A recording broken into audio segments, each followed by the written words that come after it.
And the complaint is, why are you stabilizing it? The whole purpose is to turn it upside down.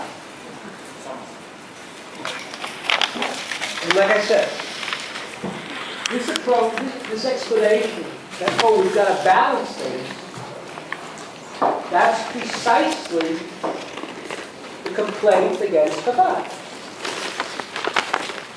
You're cooling down the fire, the energy, the sickness, by giving it an intellectual basis, mixing cold, human, seichel with the godly fire of the soul. So how do we answer it? The question is a real question. How are we going to answer it?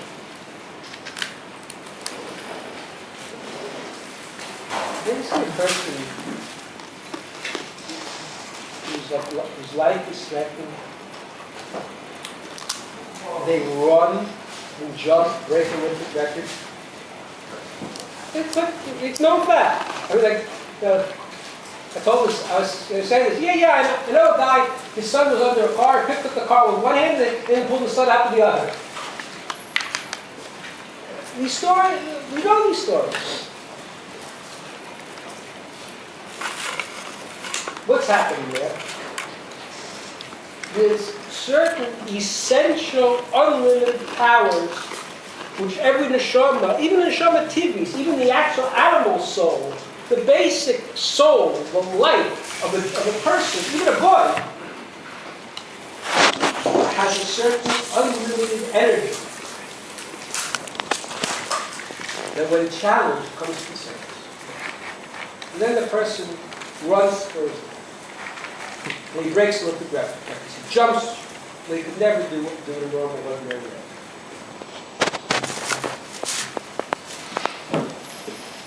And the Gemara is an interesting thing. The Gemara often speaks about questions of halacha which have to do with ordinary simple people. And then the rabbis come up with all sorts of possible things that these people could say. It's asked, but wait a second. How could they say, these are deep intellectual things. These simple people aren't going to come up with these ideas. And one of the answers given is, when a person feels charged, he or she is marked, just like you can have a person jump and break Olympic records, and run and break Olympic records. A person can think and break Olympic records. And that's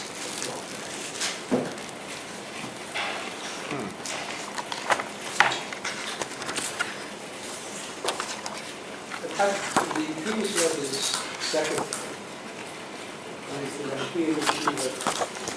He deserves a whole forgetting in his own right. Same with the Kachapin. We'll get it. There'll be at a time we'll sit and forget who Rav Kacha was. The Kacha was also the editor of a Talmud. It was a periodical that came up at that time, had some of the Rebbe's thoughts, some Hasidic, some of the guys of Hasidim,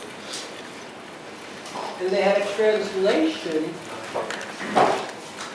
of the Mitzvah Rebbe's Bible of Pokeach Ivrim into Hebrew. Whereas the Mitzvah Rebbe wrote Pokeach Ivrim in Yiddish, and in a very coarse, really street Yiddish, because he was writing it for a person. The Rebbe wrote many describes for individual people. He wrote this sacred Pokeach Ivrim for a specific culture. It wasn't yeshiva man. Never walked into yeshiva.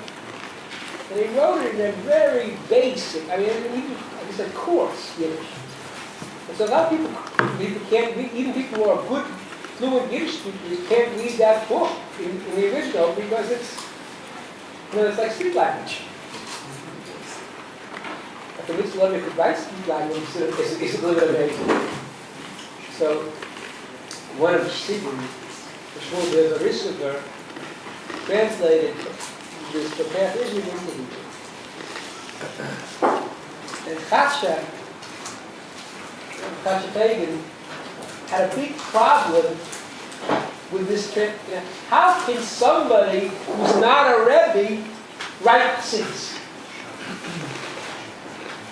And he goes into a whole explanation of what Chassidus is. And he says like this. There's a difference between Chassidus and Chakira, Jewish philosophy.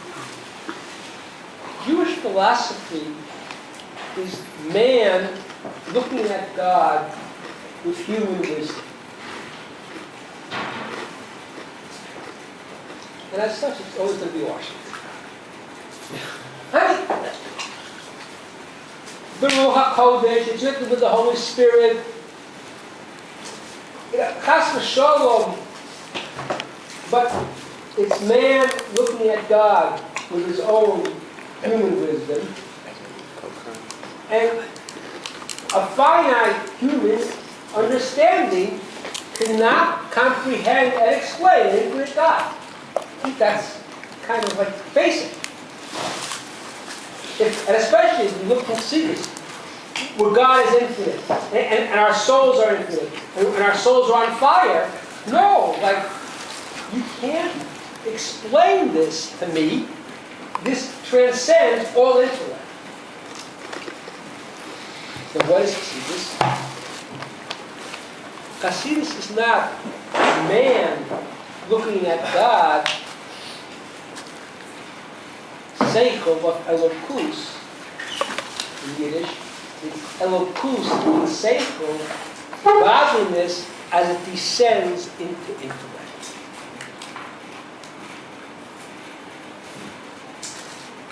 Just as God is infinite and unbounded, he also has to have a finite dimension, otherwise he's not God. He's only infinite, not finite. So I mean, something's lacking. So, that finite dimension, godliness in seichel, it's Torah in general, but most specifically, in Torah it's all in code. The godliness is hidden. You don't see it. When Shnei in Batalis, two people holding on to a garment, it doesn't look very godly to me. I'm sorry. I'm just a grub human, I'm just a coarse, materialistic oriented individual, and I don't see it. Half the time. What? Half the time.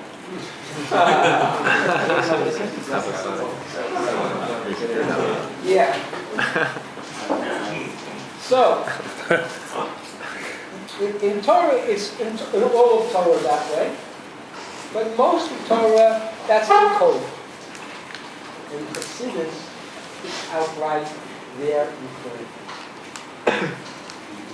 God comes down into human intellect. And there are specific souls, the Alter Rebbe being the first one, who was given the mission to do that.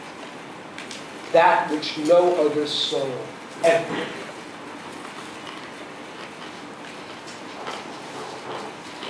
Before the Alter Rebbe, there was always the fire of the Jewish soul. The Baal Shem Tov then said, hey, we can reveal this. This isn't something that should just come out on occasion. No, it can become part of a natural avoda. And the Baal Shem Tov did that, making it part of an avoda.